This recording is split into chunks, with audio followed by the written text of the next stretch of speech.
I am Ferdinand Marcos, and I am the President of the Republic of the Philippines.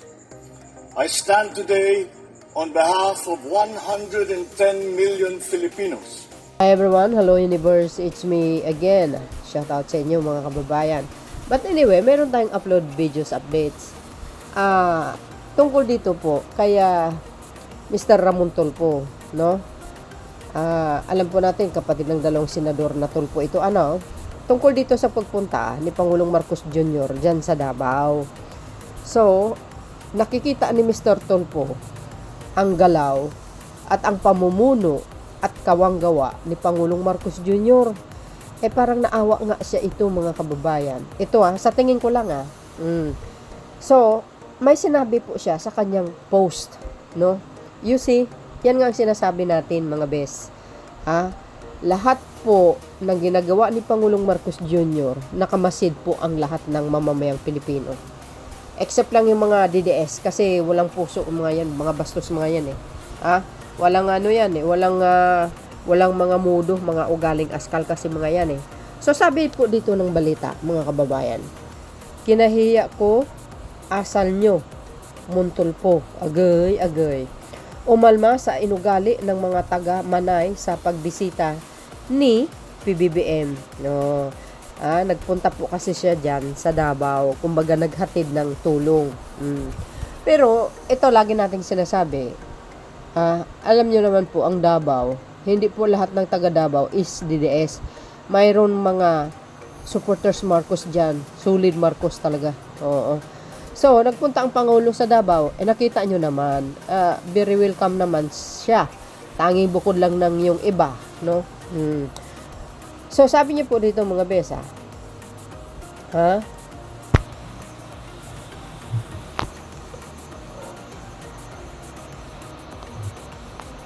sabi niya dito, usap-usapan ang Facebook post ng mamahayag na si Ramon Tulfo. Hinggil sa tila pagkadismayan niya sa mga taga-Manay, Davao Oriental matapos ang pagbisita sa lugar ni Pangulong Ferdinand Bongbong Marcos Jr. upang mamahagi ng tulong, sabi niya ganito, sa mga nasalanta ng lindol at kumustahin na rin ang kanilang kalagayan. Di ba? Ganun lang talaga Alam nyo, ang Pangulo, walang kulay-kulay po yan. Anong klaseng kulay ka? Wala siyang pake. Huyo. Ang importante, makapagatid siya ng tulong. Sabi po dito, mababasa sa post ng mamahayag na bagamat taga Manay raw siya. Taga ano naman Davao ang mga yan mga Tulfo, di ba? Hindi ko alam kung side ng mother or father. Ikinahihiya raw niya ang umano'y ipinamalas na asal ng mga taga roon nang bumisita ang Pangulo. Ayan, napansin niya siguro well, sabi ko nga, hindi naman lahat doon pinansin si Pangulong Marcos Jr., ang iba pinapansin. Talaga maka-support, maka-Marcos talaga yan. Ayan, sa halip daw na sukliin ang pagmamagandang loob ng Pangulo, sinasalubong umano siya ng cheer na sara-sara. Yan yung mga DDS na bastos. Di ba? Na tumutukoy kay Vice President Sara Duterte. Tingnan nyo. Kasi ang mga DDS, napakabastos. Mga walang hiya talaga yan. Walang galang. Kaya, sa mga ginagawa nila kay Pangulong Marcos Jr., tingnan nyo, anong nangyari? Kinarma. Tinupok sila ng apoy. You see? Pero still pa din. Nagpapadala pa rin ng tulong ang Pangulo. Hindi pa umabot ng 2 linggo nung pagkasunog or 1 week, tinupok sila na naman ng lindol na napakalakas. You see? 7.6 ang lakas nun sa Davao mismo. Siyempre, ang Pangulo hindi na nag-atubili, kaya pumunta after 1 day para magatid ng kaukulang tulong. Di ba? Kaya, yung mga DDS talaga yan, walang mudo. Kung ipagpapatuloy nila yung ganyang pag-uugali, sabi ko sa inyo guys, ang Panginoon, magbibigay ng kaparusahan yan. Tandaan nyo, may mas malala pa dyan na maaring mangyayari if they are continue nasisirain ang pagkatao ni Pangulong Marcos Jr. Kaya nga lagi mo sinabi, ika nga, batuhin ka man ng bato, batuhin mo sila ng tinapay. Yun po ang ginagawa ng Pangulo. You see, humble down to earth. Kasi pag ginawa mo yan, na lagi kang humble, suklian mo sila ng kabutihan, ang Panginoon, mga kababayan, 101%, as long as you have faith in God, the blessing will come. Sigurado yan. Ika nga, siksik liglig na umaapaw na pagpapala na ipagkaloob kay Pangulong Marcos Jr. And of course, God always guiding the President every day. Kahit saan siya pumunta, kasamang bodyguard niya, ang Panginoon na sa kanya, maniwala kayo. Hindi kayang galawin ng Satanas yan. Dahil sa kabutihan ng loob niya. Di ba? Sabi nga diyan, sa halip daw na sukliin ang pagmamagandang loob ng Pangulo, sinalubong man ang chair na sara-sara. Ayun. Wala kang magagawa diyan, Mr. Tulfo, kasi mga bastos yan walang modo, walang manner yan. Sabi nila, galit sila daw sa mga kurap, pero yung sinusuportahan nila, mas kurap, mamatay tao pa. Di ba? Si Digong, ay, nako. Yan ang mahirap Di ba? Si Sara, ano bang naitulong niya? Hay, mahal kong Manay, di kita maintindihan.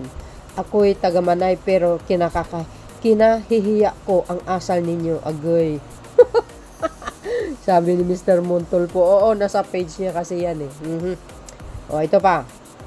Sabi dito, tuloy, pumunta ang Pangulo ng Pilipinas sa ating bayan upang magpakita ng pagkalinga sa naging biktima ng lindol. Pero, di man lang kayo nagpakita ng pasasalamat. Okay lang yun.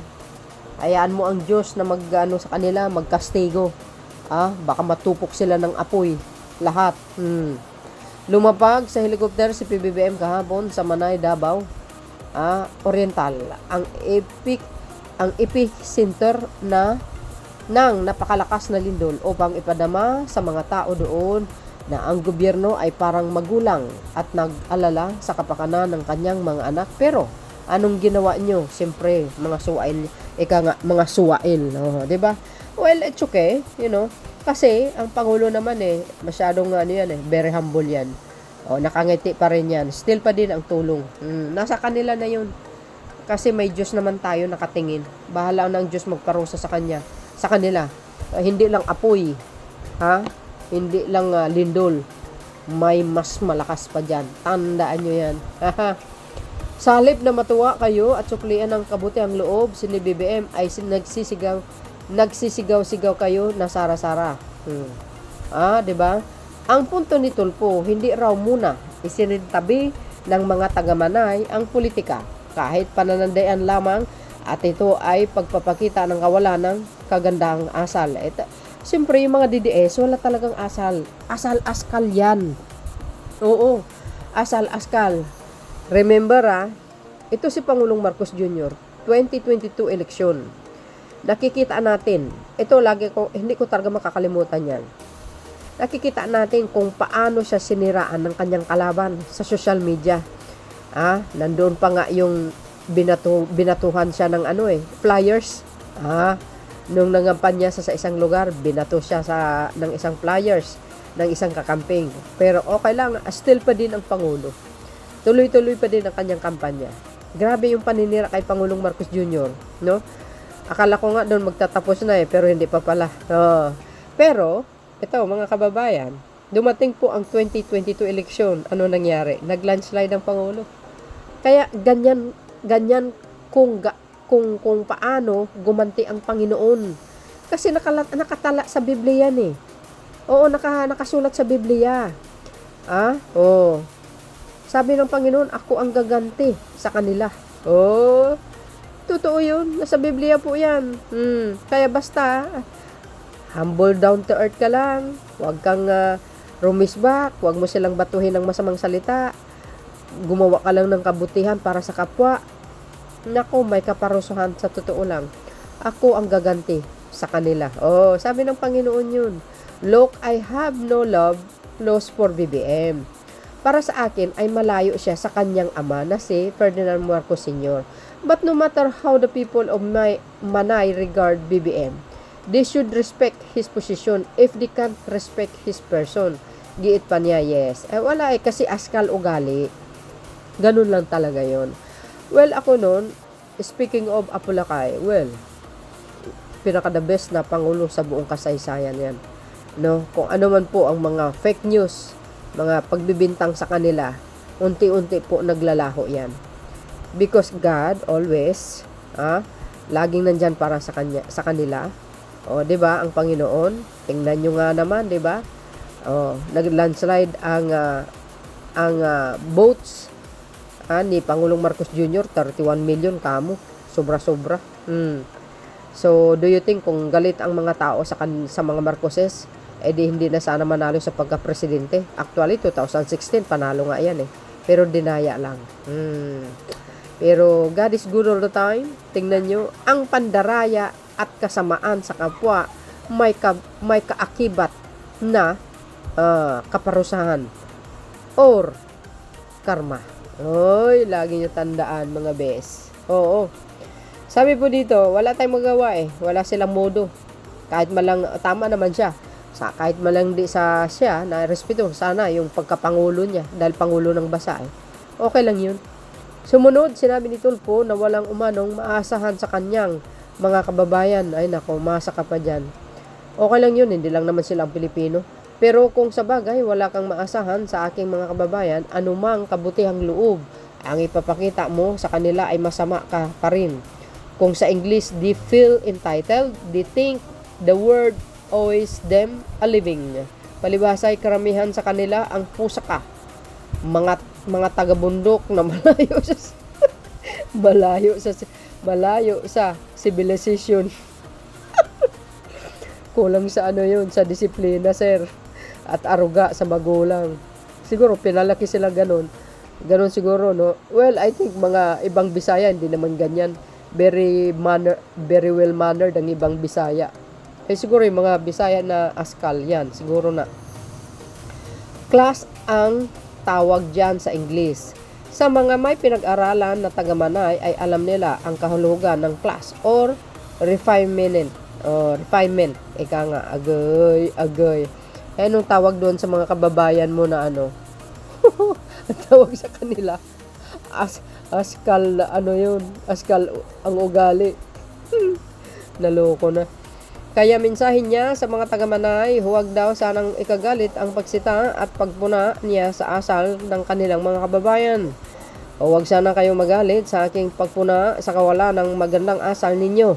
Mga kababayan kong taga-Manay, masakit man o tanggapin natin na kulang pa tayo ng refinement, kaya hanggang ngayon ay third class municipality pa rin ang Manay. Loko rin talaga ito si Mr. Ramon Tulfo. Ayan, Ay, naku po, sir. Hayaan mo na sila. Ganun lang. Hayaan mo ang Diyos na magparusa sa kanila. Kasi, sir, ang pinagmanahan nila, kanino nga ba? Nagmana sila kay Digong. O, di ba kung paano magmura yon? Siyempre, parang ang dating sa kanila, uneducated. Unmannered talaga. Parang si Sarah, di ba? Kung makapagsalita, kala mo perfecto. Nakikita niya yung ibang tao, pero hindi niya kita ang sarili niya. Ganun talagang may mga sayad. Mga baliw. Ganun lang yun So, yun, mga bes, ano po ang masasabi niyo sa sinabi ni Mr. Ramon Tulfo? Ganun talaga Ito naman kasi, minsan si Mr. Tulfo, kahit ganyan lang. Pero, nakikita niya rin ang Pangulong Marcos Jr. sa kanyang mga kawang gawa. Si PBBM may nakapakabait. Wala siyang pake sa mga taong tumutuligsa sa kanya. As long as ginagampanan niya ang kanyang pagkapangulo, walang problema doon. Ano man ang kulay ka, walang problema. Ang Pangulo super bait at may malasakit yan. Pero wag kayo mga kababayan, ay mga taga Davao kahapon sa Davao Region, bawat tao nandoon nakakatanggap ng 10,000. You see? So, yun mga best, okay lang yan. Hayaan mo si Lord ang magparusa sa kanila. Sa susunod, titipukin ng apoy ang kanilang mga buong bahay. Thank you for watching. See you again on my next upload. Bye bye bye and babush. God bless Philippines.